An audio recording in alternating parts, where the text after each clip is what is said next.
নাম সিদ্দিকুর রহমান মোল্লা। তো আমার বাড়ি সখীপুর থানাধীন বেদরগঞ্জ উপজেলার চরকমাইরা ইউনিয়নের ৮ নম্বর ওয়ার্ডের।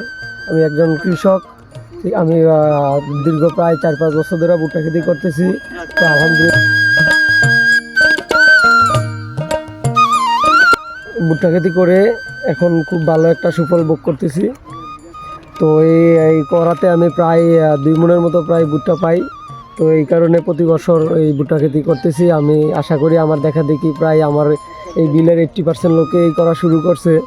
যদি সরকার এটার দামটা একটু ভালো করে দেয় তাহলে আরও মানুষ এটার জন্য আগ্রহী হবে।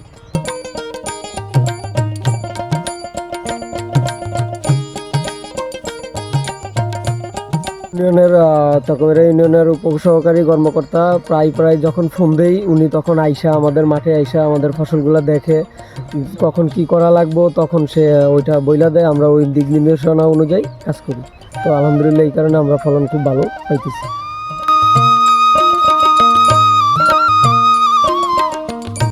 গাছের অবস্থা খুব ভালো আছে। এবছর আশা করি গত বছরের তুলনায় এবছর আরও ভালো ফলন পাবেন এবং জাতও ভালো আছে। কাবেরী 100 একটা জাত দেওয়া হয়েছে আপনাদের, খুব ভালো একটা জাত। এটা প্রায় আমাদের দেশে 1 একর জমিতে প্রায় 2 মণ ভুট্টা আশা করা যায় যদি আবহাওয়া অনুকূলে থাকে। ইনশাল্লাহ কৃষক এবছর এই ভালো ফলন পাবে।